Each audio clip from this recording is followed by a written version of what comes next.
Hello dear students, welcome back to our class.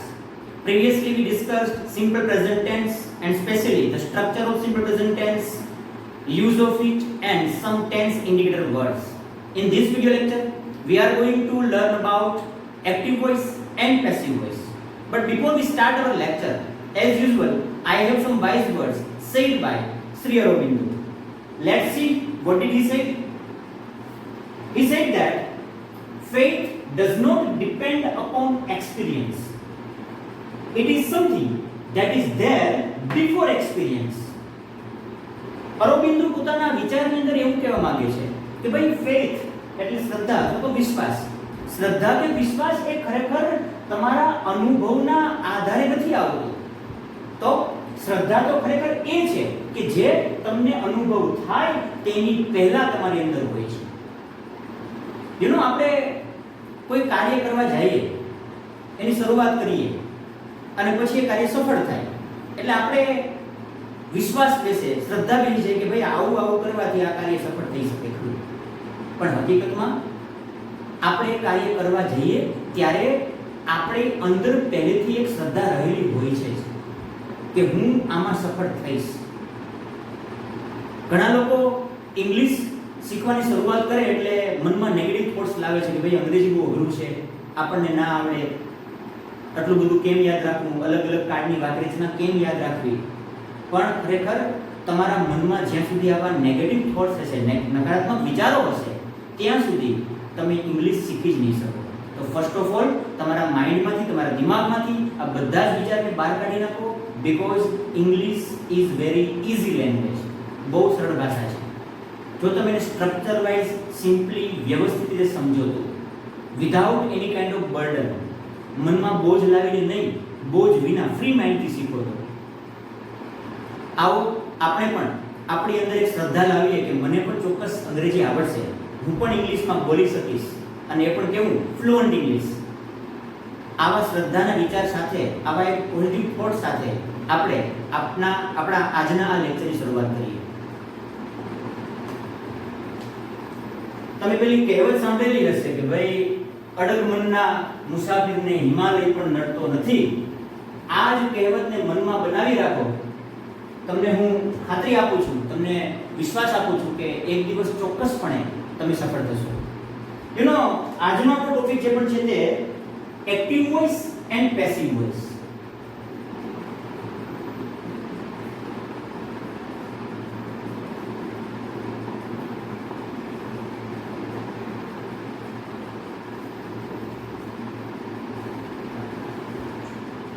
સૌપ્રથમ તો આપણે એ શીખીએ, એ સમજીએ કે કોને કહેવાય એક્ટિવ વોઇસ અને કોને કહેવાય પેસિવ વોઇસ. તમારામાંથી ઘણા બધા લોકો આગળ શીખીને જ આવ્યા છો, તમને ખ્યાલ પણ છે, તમને ખબર પણ હશે, પણ છતાં પણ મારી ઈચ્છા એવી છે કે હું તમને સાવ પાયાથી, સાવ બેઝિક લેવલથી સમજાવું. ધેટ્સ વાય કેટલાક લોકો એવા હોય છે કે જેમને કદાચ એક્ટિવ વોઇસ અને પેસિવ વોઇસ ભણી તો ગયા હશે, એનું સ્ટ્રક્ચર ખબર હશે, પણ એના વિશે એને ડીપલી માહિતી નહીં પણ હોય. ઘણા ભણી ગયા તો ભૂલી પણ ગયા હશે. તો આપણે એવું કરીએ કે સાવ પાયાથી સમજીએ. પહેલા તો એ સમજીએ કોને કહેવાય એક્ટિવ વોઇસ અને કેવા પ્રકારની એની વાક્ય રચના હોય છે. તમારે પણ સાથે લખવાનું છે, લખતા રહેજો સાથે.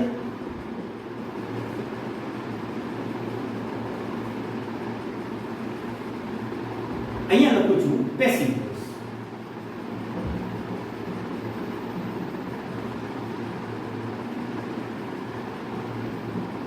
હવે આ એક્ટિવ વોઇસ અને પેસિવ વોઇસ ને તમે ગુજરાતીમાં ભણીને આવ્યા છો. એનું નામ અલગ હતું. એક્ટિવ વોઇસ ને કહેવાય છે કર્તરી વાક્ય રચના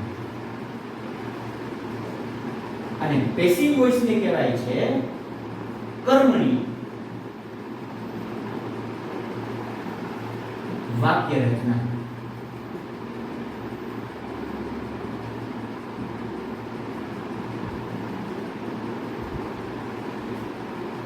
હવે પહેલા તો બેઝિક સ્ટ્રક્ચર સમજીએ. એક્ટિવ વોઇસ એટલે કર્તરી રચના, મતલબ કે જે વાક્ય રચનાની અંદર કર્તા જે છે એ મુખ્ય સ્થાનમાં હોય તો એને કહી શકાય કર્તરી વાક્ય રચના. હવે મુખ્ય સ્થાન કોને કહેવાય? મુખ્ય સ્થાન એટલે એવું સ્થાન કે માનો કે કોઈ ક્રિયા કરવા માટે જે કરનાર વ્યક્તિ હોય એટલે કે કર્તા જે હોય એ કર્તા ઇંગ્લિશની અંદર આપણે સ્ટ્રક્ચર ભણી ગયા છે. ઇંગ્લિશમાં સબ્જેક્ટ પહેલા હોય એટલે કે મુખ્ય સ્થાન પર હોય. કર્મની રચના કોને કહેવાય? તો કે જેની અંદર કર્મ જે પણ છે તે મુખ્ય સ્થાન પર હોય, કર્તાના સ્થાને. એટલે કે કર્મ મુખ્ય હોય અને પછી ક્રિયાપદ એને ફોલો કરતું હોય. હું સ્ટ્રક્ચર લખીને સમજાવું તમને. એક્ટિવ વોઇસની રચના બેઝિકલી આવી બને છે.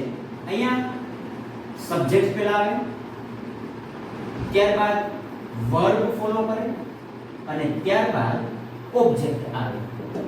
આ સાવ એની બેઝિક રચના. કોઈ પણ એક્ટિવ વોઇસ અને પેસિવ વોઇસ છે એની બેઝિક રચના એટલે સમજીએ. આના આધારે તમે પછી ટેન્સની અલગ અલગ ટેન્સની રચના શીખશો. પેસિવ વોઇસમાં આવું હોય છે. અહીંયા ઓબ્જેક્ટ પહેલા આવે, ત્યારબાદ વર્બ આવે અને ત્યારબાદ સબ્જેક્ટ આવે. હું સિમ્પલ તમને સમજાવું એક વાક્ય લખીને એક્ઝામ્પલ સાથે. I write an essay. આ જ વાક્ય જ્યારે પેસિવ વોઇસમાં થાય, હવે તમે જોઈ શકો અહીંયા શું છે? I શું છે? અહીંયા I છે એ સબ્જેક્ટનું કામ કરે છે. વર્બ શું છે? રાઇટ ક્રિયાપદ વર્બ છે. આ રાઇટ એ વર્બ છે, ક્રિયાપદ છે. અને એન એસે એટલે કે નિબંધ એ એક કર્મ છે, ઓબ્જેક્ટ છે. હવે આ જે સિમ્પલ ઇંગ્લિશની સ્ટ્રક્ચર મેં તમને પહેલા જ સૌથી પહેલા બેઝિક ગ્રામરના લેસનમાં સમજાવેલું હતું કે ઇંગ્લિશ ભાષા છે ચોક્કસ પ્રકારના સ્ટ્રક્ચરને ફોલો કરે, કર્તા, ક્રિયાપદ અને કર્મ. પરંતુ જ્યારે આ રચનાની અંદર આ બેઝિક એનું સ્ટ્રક્ચર છે એમાં ઓબ્જેક્ટ એટલે કે કર્મ જે છે તે કર્તાનું સ્થાન લઈ લે છે. જો તમે જોઈ શકો છો અહીંયા ઓબ્જેક્ટ છે એ કર્તાના સ્થાનમાં આવી જાય છે અને સબ્જેક્ટ છે ક્યાં જાય છે? કર્મના સ્થાને જાય છે. એટલે કે એક પ્રકારની તમે જોઈ શકો અહીંયા ક્રોસ થાય છે બંને.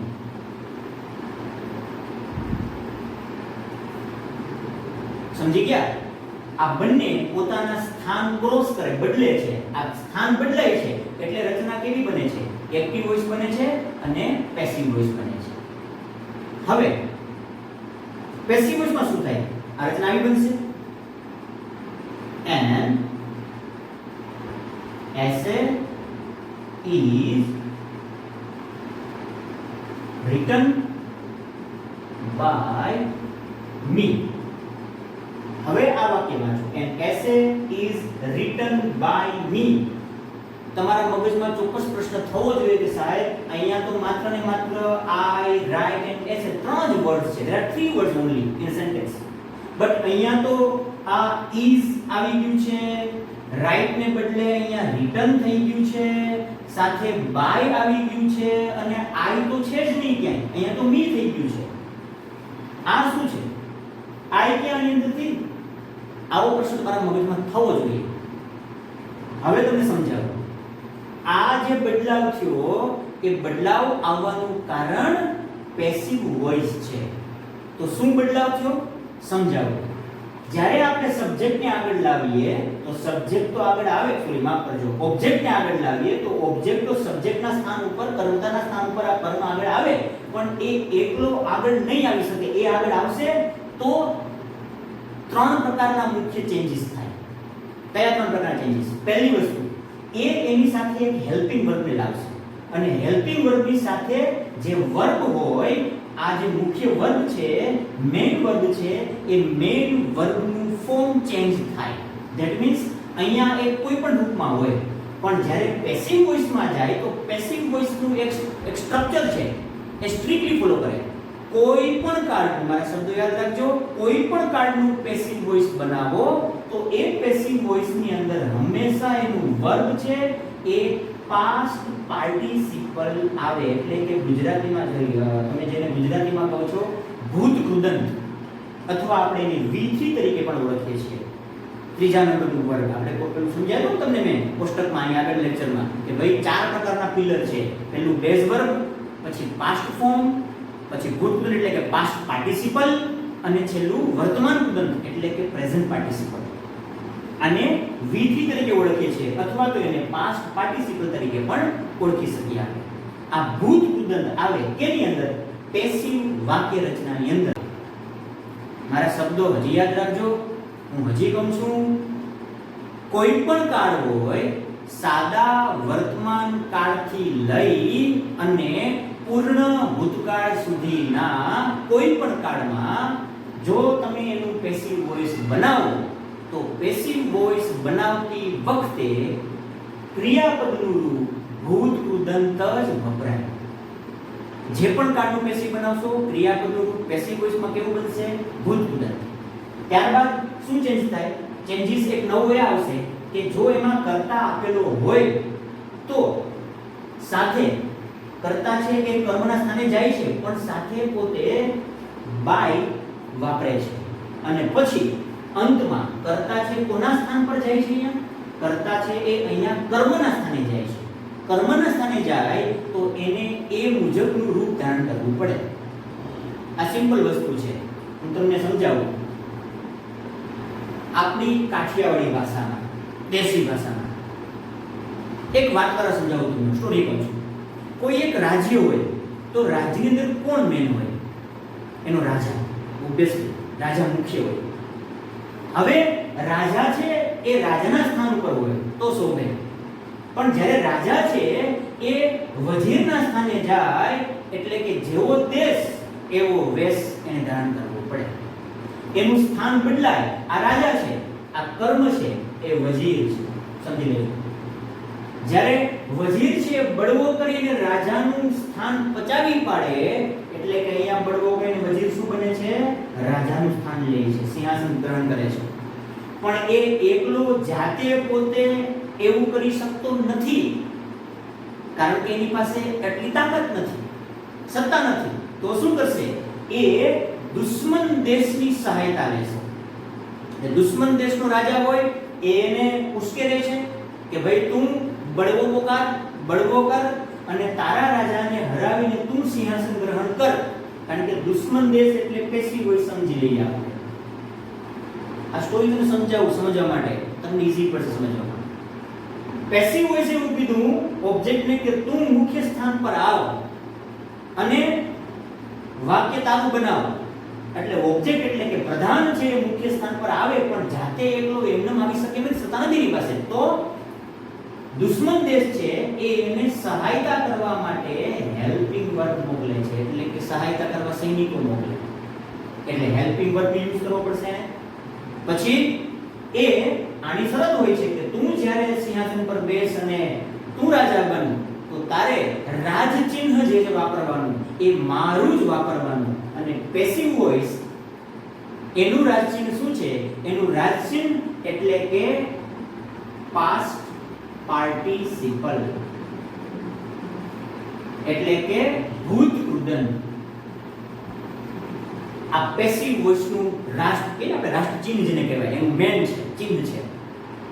જેમ પેલા રાજાઓ પોતાના ધજાની અંદર કે પોતાના મુદ્રાઓની અંદર પેલું ચિહ્ન યુઝ કરતા, કોઈ ચંદ્ર રાખે, કોઈ ઓમ રાખે, કોઈ ત્રિશૂળ રાખે, કોઈ અલગ અલગ રૂપ રાખે, કોઈ ગરુડ રાખતા, ઈગલ, કોઈ હોર્સ રાખતા, ઘોડાને રાખતા, કોઈ સિંહ રાખતા. એમ આના માટે આપણે જોઈએ તો એનું રાજચિહ્ન જો હોય એકલું છે એ પાસ્ટ પાર્ટિસિપલ એટલે V3 છે. એટલે પેસિવ વોઇસની રચના બનશે ત્યારે હંમેશા પેસિવ વોઇસની અંદર માત્ર ને માત્ર ક્રિયાપદનું રૂપ જે આવે તે કયું આવશે? માત્ર ને માત્ર પાસ્ટ પાર્ટિસિપલ. હવે રાજા જે છે એને હટાવી અને એને વજીરના સ્થાને મૂકી દેવામાં આવે છે, મતલબ બળવો થાય છે. આપણે એવું સમજી શકીએ કે અહીંયા બે ભાઈઓ હોય, આ મોટો ભાઈ છે, આ નાનો ભાઈ છે. આની પાસે સત્તા નથી, વજીર છે, આ રાજા છે. જેમ પેલા નિયમ હતો એ પ્રમાણે મોટો ભાઈ રાજા બને, પણ આને હટાવીને આ રાજા બને છે ત્યારે શું કરે છે? તો કે પોતે એકલો જાતે બની શકે નથી, એટલે દુશ્મન દેશની સહાયતા લઈ એના સૈનિકોની સહાયતા વડે એનું ચિહ્ન વાપરી એની ગુલામી લે છે પોતે અને મોટા ભાઈને પોતાના સ્થાને લાવે. એટલે કે કર્તા જે હોય એ કર્મના સ્થાને જાય તો એને એનું રૂપ ગ્રહણ કરવું પડે. જે જગ્યાએ હોય એને એવું રૂપ લેવું પડે. એટલા માટે જ આઈ છે એ કર્તા વિભક્તિ છે, એટલે સબ્જેક્ટ તરીકે આવેલી છે એટલે કર્તા વિભક્તિ છે, પણ જ્યારે એ કર્મના સ્થાને જાય તો એની કર્મ વિભક્તિ બને એટલે કે આઈ નું શું થઈ જાય છે, ની થઈ જાય છે. આ આટલા બદલાવ, આ છે બેઝિક સ્ટ્રક્ચર. તમારા યાદ માટે, તમને યાદ રહી શકે એટલા માટે તમને વાક્ય સમજાવ્યું. હવે આપણે એને સિમ્પલ પ્રેઝન્ટ ટેન્સ ની પેસિવ બનાવીને સમજીએ, કારણ કે આપણો સિમ્પલ પ્રેઝન્ટ ટેન્સ આપણે ભણ્યા હતા. હવે આપણે સિમ્પલ પ્રેઝન્ટ ટેન્સ જો અલગ અલગ કાળ પ્રમાણે આની વાક્ય રચના અલગ અલગ થશે. એમાં બદલાશે શું? આ બદલાશે નહીં, યાદ રાખજો. પેસિવ વોઇસ તો રહેશે જ. બદલાશે શું? માત્ર ને માત્ર હેલ્પિંગ વર્બ. જે કાળનું પેસિવ બનાવશો એ કાળના હેલ્પિંગ વર્બ આવશે. માનો કે આ સિમ્પલ સાદા વર્તમાન કાળનું બનાવ્યું, પણ આને બદલે માનો કે હું ચાલુ વર્તમાન કાળનું બનાવું તો એ પ્રમાણે આવે. માનો કે હું સાદા ભૂતકાળનું બનાવું તો અહીંયા ઇઝ ને બદલે વોઝ આવી જશે. માનો કે કદાચ હું સાદા ભવિષ્યકાળનું બનાવું તો અહીંયા વિલ બી આવી જશે. માનો કદાચ હું પૂર્ણ કાળનું બનાવું, પૂર્ણ વર્તમાનનું, તો હેવ બીન આવી જશે. તો જે કાળ હોય એ કાળ મુજબના સહાયકારક ક્રિયાપદો અહીંયા વપરાશે. અને સાથે ક્રિયાપદનું મુખ્ય રૂપ, અહીંયા જે ક્રિયાપદ હોય છે એનું મુખ્ય રૂપ જે છે એનું મૂળ રૂપ જે હોય ગમે તે હોય છે, પણ જ્યારે તમે પેસિવ વોઇસ બનાવો તો એને તમારે કમ્પલસરી લખવાનું છે પાસ્ટ પાર્ટિસિપલ ની અંદર, એટલે કે V3, એટલે કે ભૂત ઉદંતમાં જ લખવાનું જોઈએ પેસિવ વોઇસ ની અંદર. આ પેસિવ વોઇસ ની બેઝિક સ્ટ્રક્ચર, એની બેઝિક રચના. હવે આપણે સાદા વર્તમાન કાળની પેસિવ રચના શીખીએ.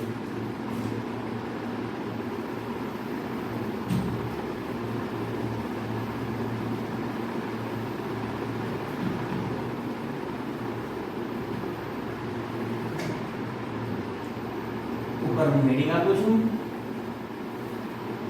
Simple present tense.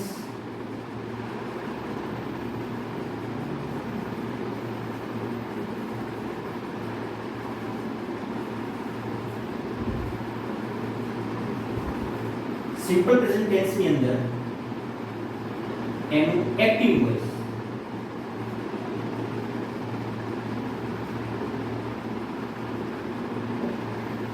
રચના કેવી બનશે? સબ્જેક્ટ પ્લસ બેઝ વર્બ અથવા તો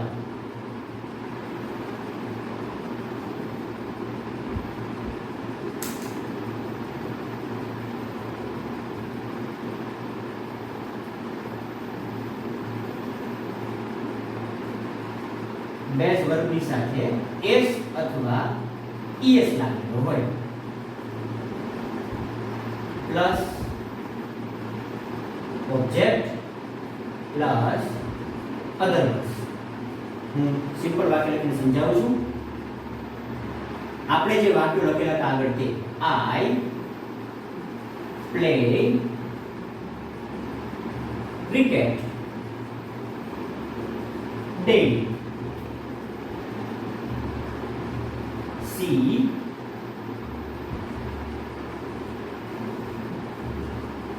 watches a movie daily.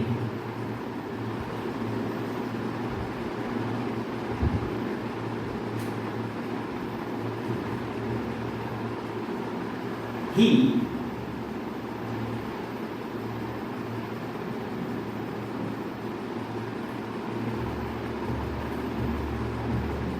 સાથે લખતા રહેજો. He writes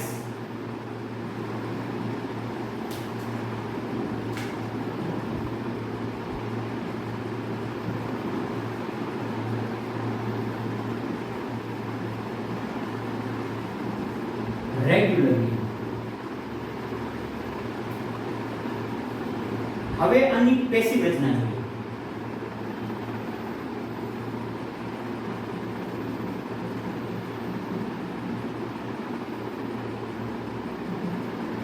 પેસિવ વોઇસ ની અંદર રચના કેવી બનશે? અહીંયા સૌપ્રથમ આવી જશે ઓબ્જેક્ટ, ધેન એના પછી આવશે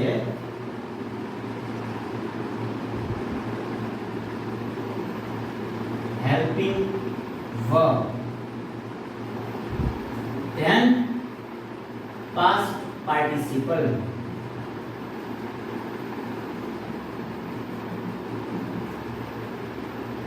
બ્રેકેટમાં એને આપણે કહી શકીએ with એટલે કે ક્રિયાપદનું રૂપ with બીજા નંબરનું ક્રિયાપદનું રૂપ. ત્યારબાદ આવશે by, ત્યારબાદ આવશે સબ્જેક્ટ. પરંતુ સબ્જેક્ટ આવશે એમાં એનું પ્રનામ હોય તો એ પ્રમાણે, માનો કે અહીંયા સર્વનામ હોય તો એનું કર્મરૂપ સર્વનામ એટલે કે કર્મરૂપ વિભક્તિ આવશે. And other words. ઉપરના વાક્યને આપણે વન બાય વન ચેન્જ કરી લખીએ. I છે, આ વાક્યમાં જુઓ તમે સમજી શકો છો. I શું છે? કર્તા છે. હવે આને આપણે પેસિવ વોઇસ બનાવીએ તો શું બદલાવ થાય? તમારે જાતે બનાવવાના છે. જુઓ અહીંયા ઓબ્જેક્ટ તરીકે કર્મ તરીકે કોણ છે? ક્રિકેટ છે. તો ક્રિકેટને આપણે આગળ લઈ જઈએ એટલે ક્રિકેટ આગળ આવશે.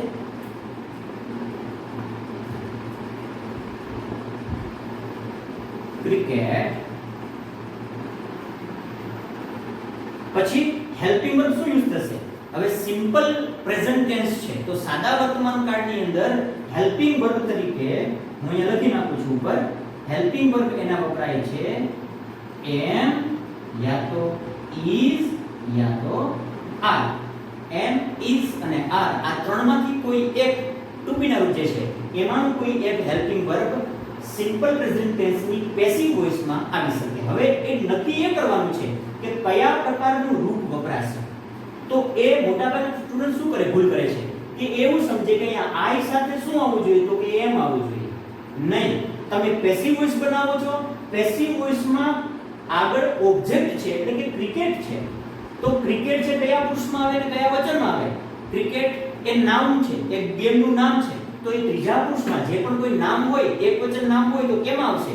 ત્રીજા પુરુષમાં અને એક વચનમાં. એટલે ત્રીજા પુરુષને એક વચનમાં ક્રિકેટ આવે તો તેની સાથે am વપરાય, is વપરાય કે are વપરાય?